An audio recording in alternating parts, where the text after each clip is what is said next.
right, everyone. Aloha for those of you streaming us, and then aloha for you on Zoom.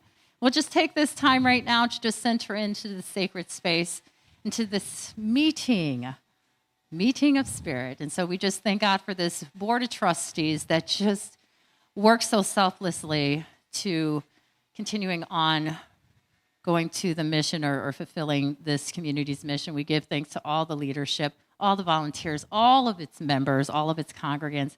We say thank you, God, for your beauty. Thank you, God, for Unity Church of Hawaii. And so it is. Amen and amen. To work, and just as we do with all of our board meetings, we will start by bringing the shadow to the light. So please have compassion on us at any time if we are feeling not enough, diminished, grieving, blaming, powerless, or fearful. For who we have come here to be is loving in integrity, unstoppable, spirit-led, empowered in ownership, and transformational. So during the last board meeting, we had a number of committees that presented. And today I'm going to try doing this alone so that we're not violating some of the COVID pieces. I always like it whenever I'm able to do it with a co-host, but we'll do it this way this time. So the membership committee has been meeting. The integral membership orientation, the second one that we will have will be on September the 17th. So anybody that would like to join us that is either here or online, please join us on September the 17th. There will be a sign up to be able to do that will be online. It will be via online service, so feel free to join us with that one. Remember that September is the month that we renew our membership. Please go online after the 1st of September and before the 30th of September, so that you can sign in and renew your membership. And Anne-Marie Pollock has become the trustee that is on the membership committee at the present time. We needed to do that one because one of the people was not able to continue to be in the membership committee because they became part of the board. So we needed to change that. The nomination committee. Nominations committee, as you remember, there are 4 people that are elected onto the nominations committee at the annual meeting.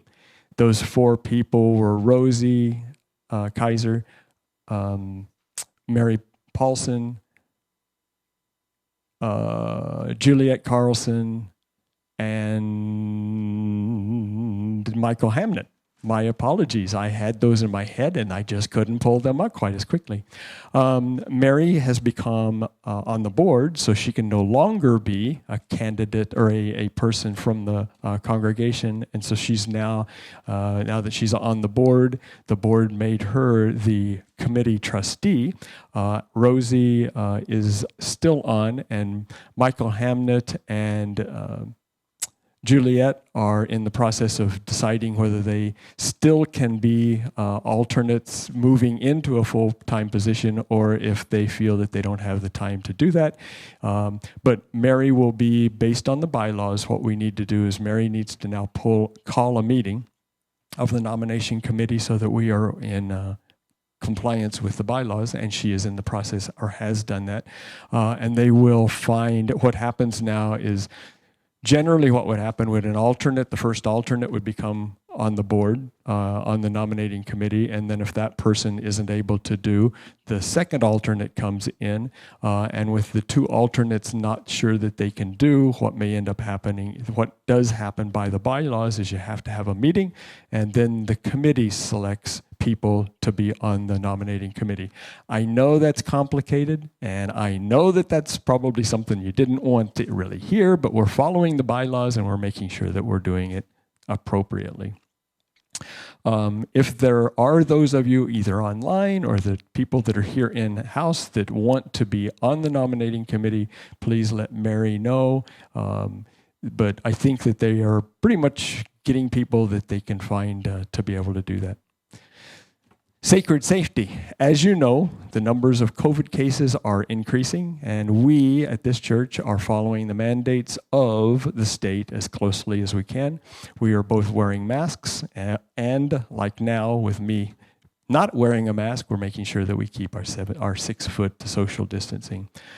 We ask that, as we mentioned today during the service, that everybody that is in-house wear their mask, wear it appropriately, make sure that you keep it on the whole period of time so that we don't find ourselves in the news saying that we are spreading the virus amongst our congregation. So please do that for us.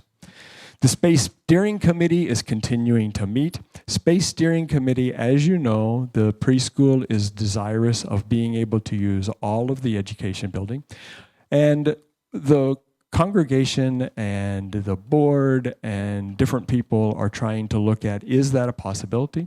If it is a possibility, how do we do that? How do we ensure that all of the areas that we've got are utilized multi-purposely? If the preschool were to decide, if we were to decide to allow the preschool to use all of the education building, they have told us that they're more than willing for us to use rooms of it during Sunday to be able to use it for Sunday school, for a nursery, for a variety of things if we want to be able to do that. So anyway, we are trying our best to make sure that that we come up with win-win solutions. And I'm not positive why requesting social distancing and mask shows up on this slide. Again, my apologies. I think it's because I used the slide and I didn't take that one off. But anyhow, the Space Steering Committee is working on that, making sure that we do find ways to make it to where it is a win-win all the way around. The Ministerial Search Committee has provided to the board the names of those that they have forwarded to us. We are so grateful for all of the people that were on the Ministerial Search Committee team.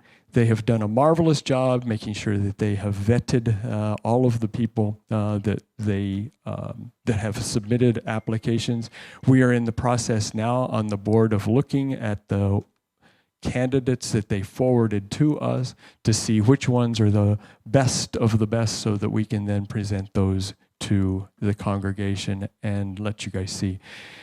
With COVID the way that it is, it's not going to be the easiest thing to be able to have in-person meetings and allow people to see the candidates one-on-one, etc., and have meetings so that they teach classes and have social events to be able to do. But we're trying to find ways that we can do it so that the congregation can meet these people the best that we can, and yet at the same time be expeditious in being able to move forward for the sake of both the church as well as the ministerial candidates who that if they are in churches that don't necessarily want their congregations to understand that they are applying for a different position. And I completely understand that the longer that it stays open, the greater the possibility that that could occur. And as you know, that's happened in the past, and we certainly don't want that to happen again. The fundraising committee is continuing to meet, working on what they can of putting together the 84th anniversary again, despite the COVID restrictions that are present. We had our first service here, you probably know or remember from some of the talks that we have talked about, on October the 10th of 1937. And we are soon to have our 84th anniversary. The other reason for trying to see if it's possible to get some of the candidates in but during the month of September is so that we don't conflict with the activities of the 84th anniversary and or give unfair advantage to any one particular candidate. So we're trying to be very, very cautious and very straightforward with all of that. Treasurer's report. We have got the expertise of a wonderful person that is now the treasurer of the board that has worked extremely hard at being able to look at all the numbers, all of the accounts, everything else, and has done a marvelous job pulling all of that together, making sure that all of the restricted and designated funds in the past have been looked at and making it all available so that everybody can see those. And so Debbie, if you would come up, I think she's got not only a July monthly report, but a January to July, as well as checking accounts and other things to share with you. Thank you.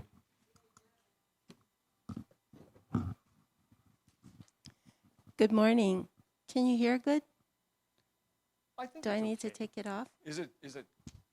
Oh, look in Juliet, is that clear enough that you can hear her when she talks? Okay, perfect. Okay. Yes, you can do that. Great.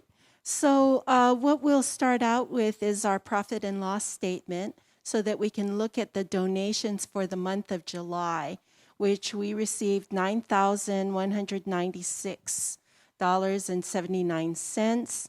Other income comes from, the school income, wellness center, the counseling center, and Deja Vu, which was $14,104.83. So our total income for the month of July was $23,301.62. We take out the cost of direct revenues, which is charges that we get from the bank for credit card donations, as well as our tithes. Tithes come right off the top of our income, so this is something that we are paying out, but it doesn't affect our gross profit. Now, our gross profit, because of that, is $19,127.30. Minus our total expenses for the month of July of $28,531.77 gives us a net income during the month of July of negative $9,404.47. However, we did receive a second PPP, so I think on the next slide might be, yeah.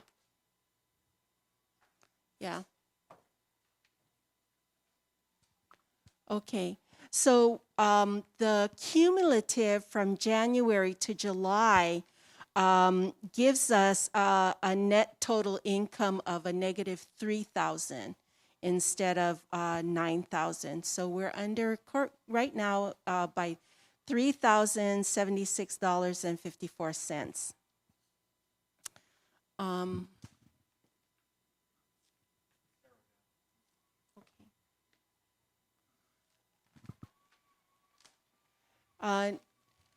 From our balance sheet,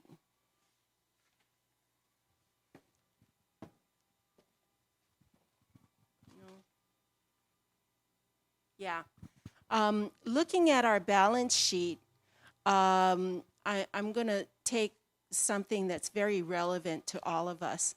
Under current assets, our unrestricted, the balance in our unrestricted checking account is $86,989.55. The balance in our restricted account is $99,758.66. And so if you take that combined $186,748.21 and subtract out our designated funds of $121,881.89, it gives us our cash available to us, which is $64,866.32. It tells us this is how much money that we still have. We're not going under. If we do have a shortfall next month, then we do still have some money left. We don't have to also worry about being able to pay our personnel expenses, which, wasn't like that in the beginning when I first took over the books. The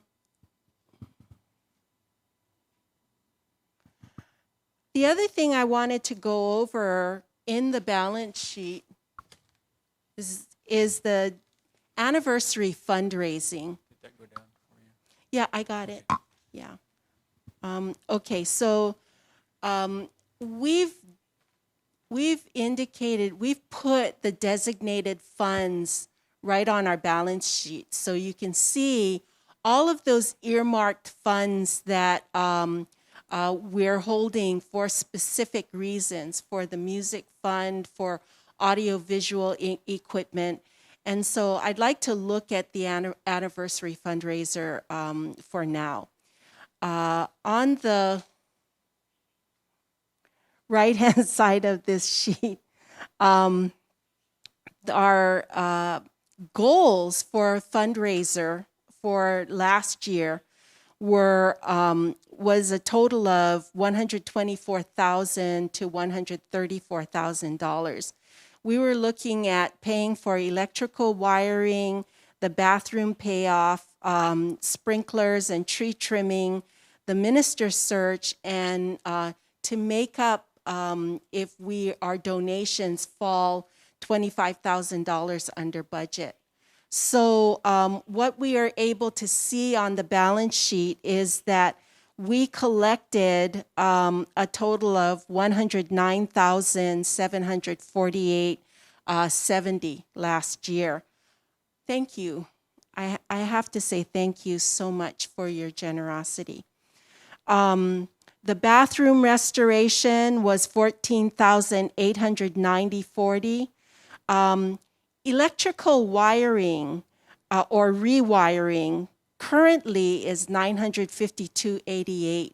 We will continue to look at that because there's a lot of electrical rewiring that still needs to get done within the chapel and on the other in the education building also.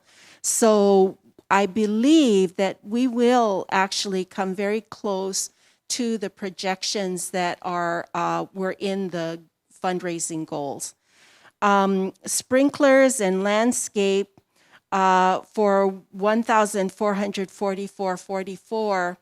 That also needs to be reassessed because we received or we were able to do a bunch of tree trimming, which initially costed $16,000. Now we were given the opportunity by the tree trimming company Helimai to pay that off interest-free for the next 2 years. So, we're just blessed in so many ways by the people that we're working with as well as our congregation. And we also had a donation that was designated specifically for media and audiovisual, which will give us $9,620 for those specific purposes to help with upgrading our speakers within the chapel and continuing to make our sound system and our ability to live stream improved over the year. So our total anniversary fundraising monies left in that fund is $82,840.98. And that's it for me. Thank you. Debbie, thank you so very, very much. You are amazing at pulling all of those together, and we certainly appreciate that. Be very, very much so.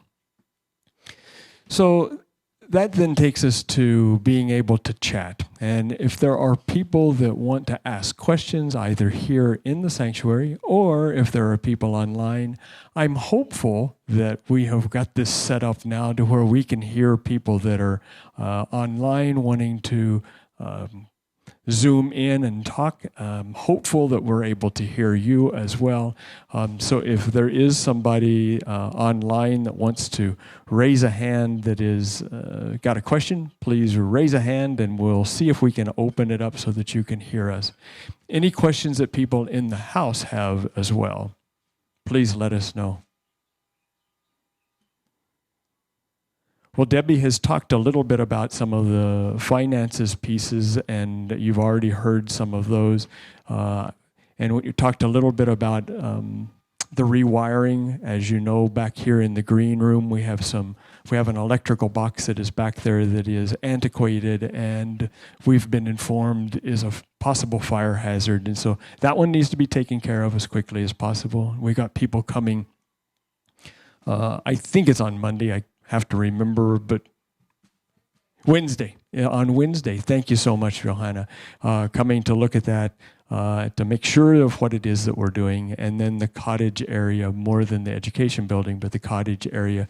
Both of the cottages need to have some assistance in wiring. So, yes, we probably will spend most all of what it was that was in there. Debbie, I think, went through a lot of the how are we doing financially. And I think that as we're looking at hiring a new minister, being able to have changed from being on probation to now being one of the exemplary churches that are on the cutting edge of what it is that we are doing with integral ministry and integral membership is saying a lot for us. And then if there are questions about how can we get involved, I tried to, this morning during the service, talk a little bit about the committees, the things that are available. There's a policy committee that is requesting anybody that has some of the obsessive compulsive disorder type of issues that wants to be able to get involved in that and making sure that all the I's are dotted and all the T's are crossed and everything else. Please let us know if you would like to help with that one. There are a number of other committees, as you know, of both standing and ad hoc committees, and those are on the website. Feel free to look at that. It not only lists all of the committees, but it lists all of the people that are on those committees. So if there's a committee that you would like, look then at the charter for those committees, because the charter will tell you all of the duties, responsibilities, and the desired educational and or experience that the committee would appreciate being able to have out of all of the people that are involved in the committee. Questions? I see none from the audience. I see none from in here. I just want to say thank you to all of the people that are so generous with both time, talent, and money in this congregation. It's amazing how generous everybody is, and I say thank you. Ralph isn't here, nor is Zamar here, but if you guys want, since I see no questions, let's stand and distance just a little bit, and we'll close out with weave us together. Weave us together, weave us together in unity and love. Weave us together, weave us together in unity and love. We'll just do it once since we're a small group. Thank you guys so very, very much. Blessings. Namaste.